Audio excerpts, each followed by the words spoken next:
Vancouver, Canada. No, but where are you from? We are live now. So I'm originally from India, and we can chat about all that. You got it. You got it. Hi, hello, and welcome to this new episode of Bootstrapping Your Dreams Show. I'm your host, Manuj Aggarwal, and today we have a very special guest, Marcus Dantus. So Marcus is a recognized serial entrepreneur with 18 years as an executive manager, entrepreneur, and mentor in both Mexico and the US, heading startups in the ITC and life sciences sectors. Marcus is the founder of Startup Mexico, the first super campus for entrepreneurship in Mexico.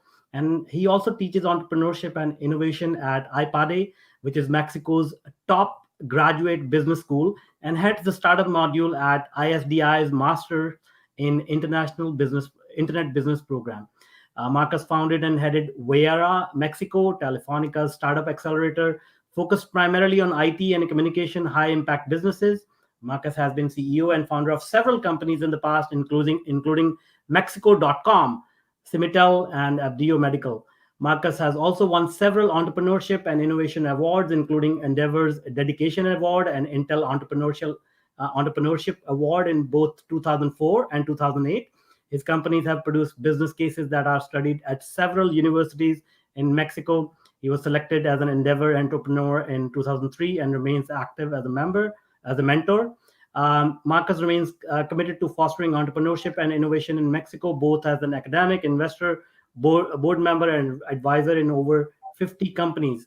He studied computer science and administration in ITESM in Mexico and communications in the University of Pennsylvania in US.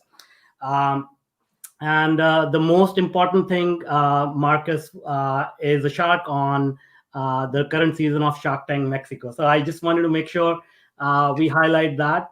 That's a great honor, and we'll love to talk about that. So welcome, Marcus. Well, thank you, Manuj. I don't know if that's the greatest thing, the part about the shark. It's really newsworthy, but it's not the best. Well, I mean, we'll go behind the scenes because there is a lot of speculation about what happens on Shark Tank. So maybe we can go behind the scenes a little bit. But before that, you have accomplished so much. You have had such a huge impact on tech startups and entrepreneurship in general in Mexico and US. So can you tell us what was that journey like for you? How did you get here? What were the challenges you faced in your journey? Well, how deep down the rabbit hole you want to go, Manuj? As far as you are comfortable, we all have a lot of interesting stories. So whatever you want to share. So look, I started studying computer science in Mexico. I used to love computers as a kid. But then I transferred to the University of Pennsylvania. Uh-huh. And I studied communications with a special focus on cinema, and I wanted to become a movie director. Oh, wow. So when I came back to Mexico, mm-hmm. With all this idea to create movies, it was a very difficult time in Mexico for cinema. In reality, there was only really bad movies being produced in Mexico, and nobody watched them. They were more for the masses and really dumb movies. Yeah. And it was hard. I mean, I tried. I went into advertising. I went into production. I did some commercials. I did a couple of documentaries, but I never could do my movie. Wow. And this was in '89, and then in '93, after doing this for a while and other stuff, I met a friend that was talking to me about internet and what he was doing in the internet. And I heard about the internet, but I've never seen it before. Mm-hmm. So I went to his house and I saw the guy actually traded stock on the internet. Mm-hmm. And he also played backgammon on the internet. Almost non-graphical backgammon, Yeah. And behind him, his brother was actually creating his website. And I was like, wait a second, what do you mean you're creating your website? How? Mm-hmm. And he taught me, the basics of HTML. Uh-huh. And I went back home and, secluded myself in my house for the next 3-4 weeks and created my website. Wow. And I had a friend that owned CompuServe in Mexico.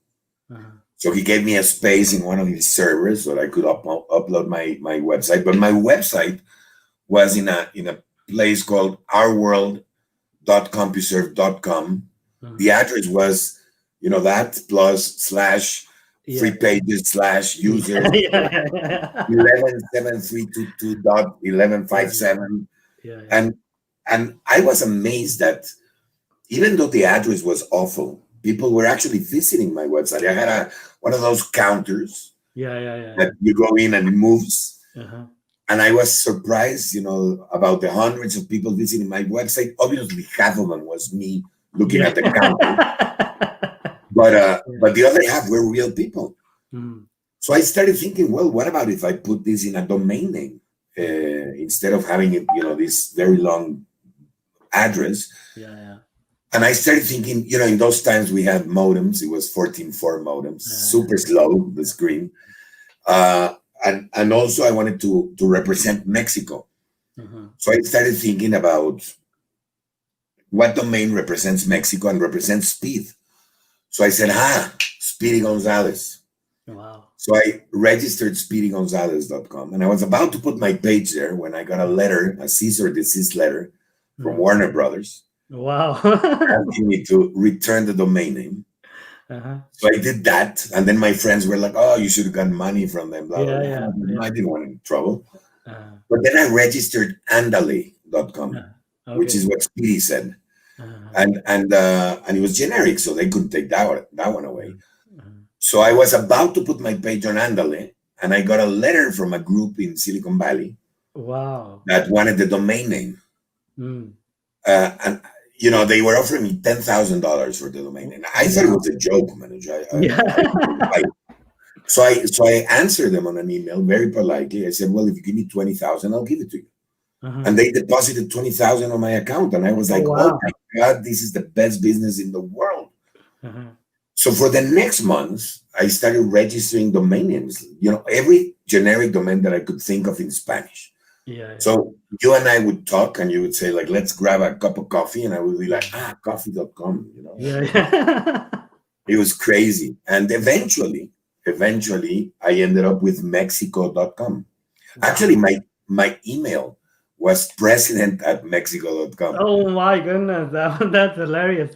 Yeah, and that became a company without my knowledge. And we were sitting, several years later in Los Angeles with a group of amazing people, the vice president of marketing of Coca-Cola and a company called E-Companies, and Oscar de la Hoya's Golden Boy Productions, and stuff like that. They were offering us $7.5 million for 30% of our company. I'll tell you a funny moment. I when they offered that, I actually uttered the words "why," because I didn't understand why they were offering so much money for something that didn't really make that much money. And my partner and the other people kicked me under the table, and I was like, "Well, why so little?" But that was my first experience. I learned a lot from that. I learned about venture capital and how startups exist and how you should, sell them and all this stuff that I use today. So this is how I started.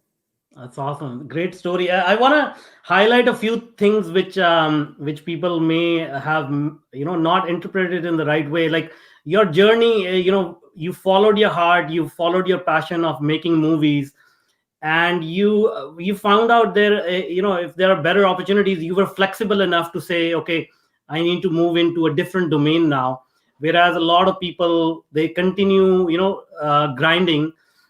Even if new opportunities come along their way, they just move, look the other way. So I think that's the key lesson. Will you agree with that? Like, taking those shots as they come along.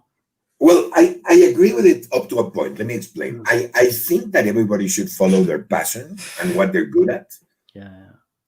But as you say, I don't only have one passion. I mean, I could have more passions, and I could be good at many things. So it has to be one of those, but there could be many. So you have to be flexible within that. Yes. Yeah. No, I completely. Thanks for correcting me. Yeah. I mean, you need to have the mindset of, okay, if I do this, I'll be happy. If I do this, I'll be happy. And then look for those opportunities and capitalize on those. And then, just going in and just, as you said, like, not just stay on one level. Like, once you got one success, you need to multiply it. You need to, as you said, like, you sold one domain and then you continue to buy more and more and more, and ultimately got mexico.com. So that's amazing. Now, tell me, like, so after that, how did you get into entrepreneurship? How did you start helping other people? Because obviously, one thing is getting your own success, but you actually went even one step further and said, okay, how can I help other people? So how was that? How did that happen? Well, that was also a bit of a coincidence. I had Mexico.com, then I built a company called Simitel. Mhm. Then we built a company, a spin-off in Silicon Valley called Peerant, Mhm. which we were seriously days away from selling it to Skype, Mm. because it used to route Skype calls a long I time ago. see, I see, I see. And after we actually ended up selling that to a couple of British guys, but then I was invited by a friend of mine in the medical space. He had a company called America in Mexico, which was sort of like an incubator of medical, biomedical Yeah, scientists yeah, yeah, and mechanical engineers, etc., yeah. building medical devices. Yeah. And he asked me, he had a problem with this model, and he asked me to become the CEO of the company. So I went in as the CEO. I didn't create this company. I turned it around, but during that time, and we ended up selling it to a fund.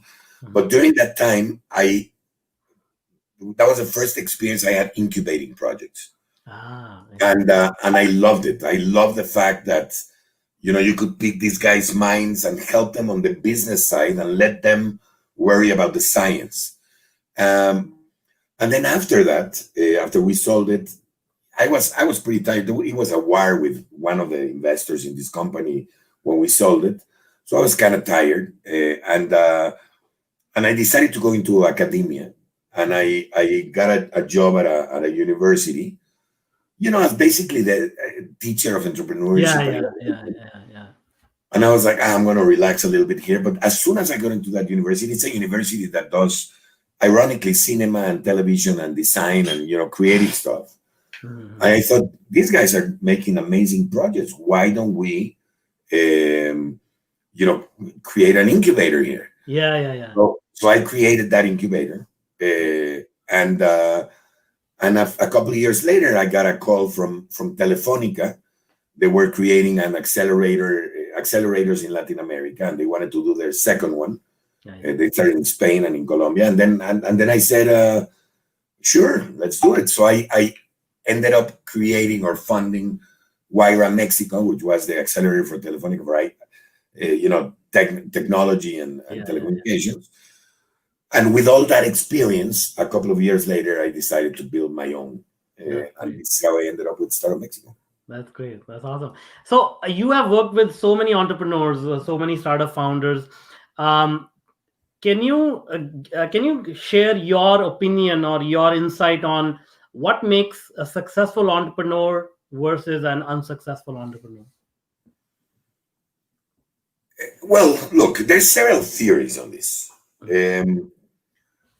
I personally think, because there's people that say that you have to be at the right time at the right place, which I agree with. There is that element. Mhm. Uh, I personally say that the opportunity is important. Solving a problem with a differentiated solution, Yeah. but the team is crucial. And I've always said, from my experience, a bad entrepreneur with a great project is never going to be as successful as a good entrepreneur with a bad project. Mhm.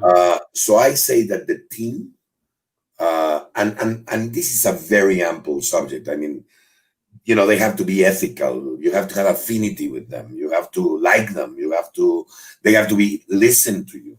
Yeah. And because you invest money, but I think the most important things you invest are contacts and experience, Yeah. Yeah. Yeah. And if they don't use that, then they're wasting an amazingly valuable resource. Uh-huh, uh-huh. No, that's great. That's great. And uh, the other aspect which I talk about a lot is bootstrapping, and what do you find the general sentiment is around? Because when I talk to a lot of startup founders, their first thing is, okay, I have an amazing idea. This is going to change the life of millions of people, but I just need $2 million to get started. That's all I need. And what are your views around that type of thinking? And how do you mentor people to actually bring their ideas to life? Again, many things to tell you about this subject. First of all, I don't think you should become an entrepreneur just to make money. Mm-hmm, mm-hmm. I think that the money will come once you have a purpose. Yeah. And that purpose is usually associated with, improving people's lives in some way. Yeah. And if you have that purpose, money will eventually come. Yeah. There is, in all these new generations, millennials, centennials, I think part of the problem that they have, and it's partly our fault, it's not just their fault, is that they're in a hurry all the time. And they think they know, or they've seen things happen in a second for a couple other people, and they think that it's time, and it doesn't. It's normally these things take time and a lot of effort, and etc. Now, I don't see anything wrong with procuring investment in a new company. I actually see it as a very good strategy to increase value. But I think that you have to be completely in line with the stage of growth of your company. I mean, if you have just an idea, that's worthless. Yeah. If you have an idea and a problem identified and a solution, well, I would approach friends and family, for an initial round and put up, of course, a lot of sweat equity. Yeah. If you have an idea that already has a prototype and a validated customer base, then go ask for a little bit of money. Yeah. Etc. So there are stages for this. No, I completely agree with that. Completely agree. But I specifically talk about people who have an idea. They create a 10 slides slide deck, and they basically try to raise money on that, and that I feel like something that needs to be addressed. No, they raise money like that. Kudos to them. I mean, there are dumb investors everywhere too. Yeah. Well, that's a strong one. But I do agree there's a lot of this going on. Now let's talk about your experience in one of the key things I find interesting is when people are they have experienced multiple cultures. So Mexico has a different, even though we are on the same continent, Mexico has a different culture, Canada has a different culture, US has a different culture. So what are the pros and cons of you being familiar with multiple cultures? Does it help you? Does it hinder you? What is your take on that? Well, Manuj, look, I mean, I personally, I think that, a constant education is always something positive. Mm-hmm. So always be learning. There's this ABC, always be closing. No, I would say ABL, always be learning. And second, I think that the biggest lessons you can acquire are from traveling and understanding other people, and that's not just good for you and your brain, it's good for the world, because it creates understanding. And we are incredibly similar in so many ways and incredibly different in so many others. That is one of the most crucial things, I think. If you remain close to other people or ignorant of other cultures, that just works against you. No, that's so true. I find it fascinating when when people from two different cultures, like I grew up in India, you grew up in Mexico, just having this conversation, even though English is not my first language, I think English is not your first language either. So having these different perspectives, already we are like looking at 3 or 4 different perspectives, having come from different parts of the world and all that. And it, as you said, like it gives you a lot of learning opportunities, right? Completely. Yeah. So, startups are very high pressure, very chaotic kind of environments. And we are going through similar situation as a global population, where things are uncertain, things are chaotic, a lot of crises are happening, and it is very much similar to a typical startup, where a lot of new fires are being put out every day. How do you deal with that? How do you stay calm and say, okay, you know what, this is part of life, and we're gonna accept these challenges and overcome them? How do you keep calm in that and continue to move forward? Well, in my specific case, it took some training and maturity to be able to arrive at that stage. Mm-hmm. It wasn't immediate. I used to panic. Mm-hmm. But through time, I've learned, first of all, one of my favorite things in the world is to work under pressure. Mm-hmm. So anything that creates uncertainty, I usually welcome. Mm-hmm. But perhaps more important, Manuj, is that, I have this motto that says, if you can solve it, why worry? And if you cannot solve it, why worry? Yeah, You cannot I see. worry, you need to Yeah, work on it. So I think it's a time for a lot of strategy and deep thinking, but it's also a time where you need to work a lot more. Mm-hmm. People confuse being at home and coming down to a Zoom meeting in pajamas as a vacation. I'm convinced this is not a vacation. Yeah. You have to work much harder if you want to recover after it. But there's also a thing that's interesting. I also find that with all the negative stuff that the pandemic brought, Mm-hmm. it brought some good stuff. First of all, it brought us closer to our families, without a doubt. Second, I think it will eventually bring us closer as a world, as humans, Yeah, because now we understand how much collaboration matters, yeah, and how incredibly weak we are as human beings. yeah, Uh, and also, it brings new, entrepreneurship opportunities, Manoj, because at the end of the day, it brings new problems which we yeah, didn't yeah, do before. yeah, So, so try to focus on the positive aspects, work a lot, and don't let stress, consume you. yeah. No, that's a very good thumb or rule. Like, if you can solve it, why worry? And if you cannot solve it, why worry anyway? So that's awesome. And yeah, I mean, as you said, like, I think we are going through a very a big transition period. But if you just focus on the positives, there are so many positives. Like, we are able to get our time back, and time is the most precious commodity that we will never get back. Whatever time is gone is gone. um, and how do you see, lot of people have this opinion that once the vaccine is out, like, we will go back to normal, everything will be back to however it was. It seems like you are saying that things will be different.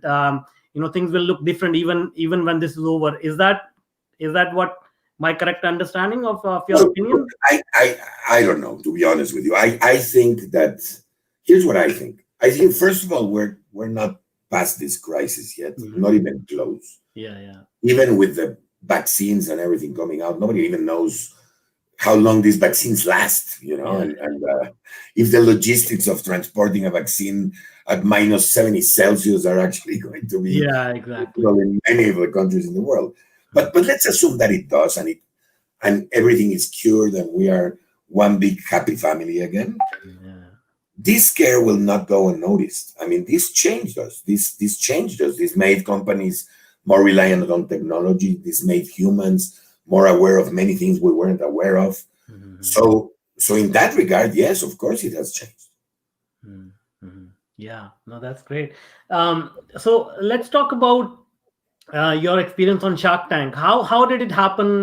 Maybe if you can share some story about that, and then maybe talk about how do you select these entrepreneurs and stuff like that. So whatever you are able to share, we would love to hear a little bit of the behind Yeah, the yeah, of course. I mean, look, the producer of Shark Tank was looking for a new shark, scenes.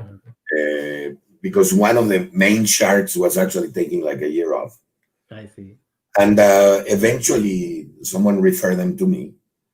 And, she called me and she asked me if I wanted to be in Shark Tank. I was like, well, I'm not, a billionaire like the Mhm. sharks, but Yeah, yeah. I'd consider it. Mhm. Uh, and then I was like, perhaps next year. That was in the third season of Shark Tank Mexico. I see. I see. And I said, perhaps next year. And she said, there's no next year. It's either now or never. Uh-huh. And then I started thinking about it, and I thought, look, my legacy, what I want to leave in the world is, helping entrepreneurs and fostering the entrepreneurship culture, wherever I can.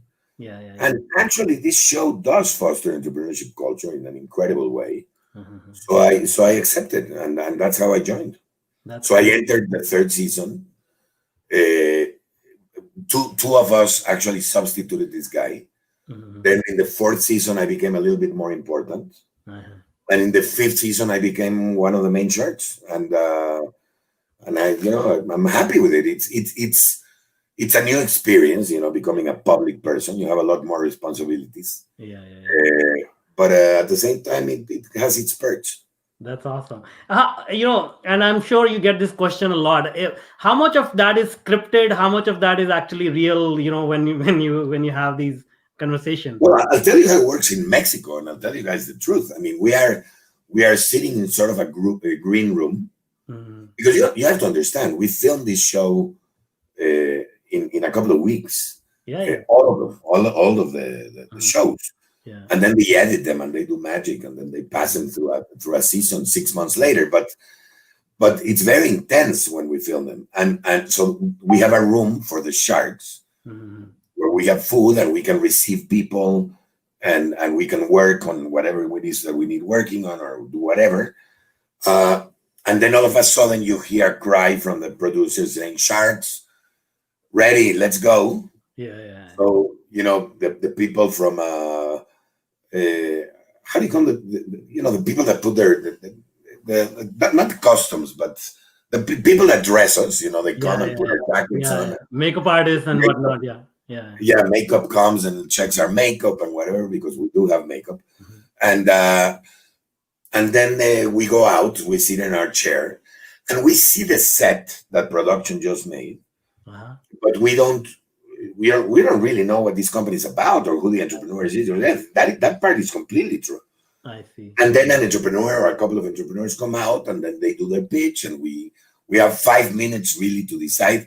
And you guys have to understand something. This is not like they come out and do their pitch like you see on television. Yeah. They come out and start doing their pitch, and then production calls cut, and they say, "Please move to your spot, or talk a little louder, or the microphone moved, or whatever." I mean, this is a show. Yeah. But eventually they do their pitch, and we ask our questions. Yeah. And then we need to decide very quickly if we want to go in or not. Yeah. And then we decide. And then what happens afterwards is that when the program airs, which is usually 5-6 months later, these guys need to call us, and we need to start a due diligence process. We want to first see if what they told us is true or not. Because they could say anything on TV. Yeah. And second, if they really want the investment. Many of these guys don't even want their investment. They just want it to be on TV and promote their products and services. So in my case, it's really true. That's awesome. That's great. It's so cool to hear behind the scenes story about this. Now, what is it that you look for in a pitch that you want to go in? Is there any specific thing, or again, you look at the person, or you look at the pitch? What is your criteria? I look at the three things I told you, Manuj. I look at, which is all I can see. I look at the problem and the solution. I look at the team, and then I look at if I can actually help this team. I see. If I have the contacts, if I have the knowledge, etc. Awesome. Well, can you share? This is one of the questions from one of the audience. Which one was your favorite idea that was pitched to you on the Shark Tank? Oh, there's so many. So I'll tell you one of my favorite ideas. There was a project presented that was a school for developers called Hackademy, which I actually love the name. And these guys, they train people in developing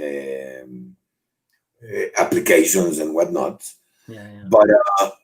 But they don't charge the people they train.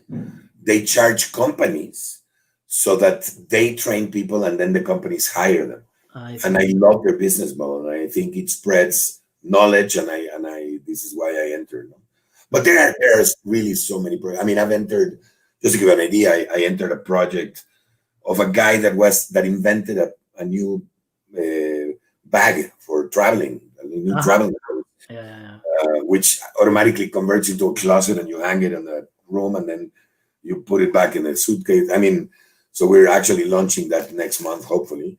I've invested in some technology companies, in some retail companies that have an amazing product, and many things. And then what are you seeing, maybe obviously not in Shark Tank, but elsewhere, what kind of innovations are you seeing that people are coming up with, post-pandemic world, or as you said, we are facing new problems now. Have you seen any product services coming out specifically for that market? Oh man, I've seen a lot. There's a Mexican engineer that he created his own ventilator for hospitals, which was amazing. Wow! But he had it in April. I mean, about a month after the pandemic.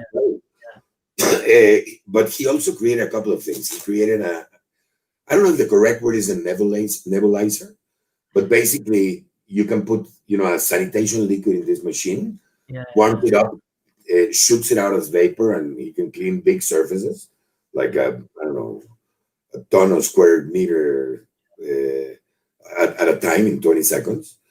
And he invented a third product, which is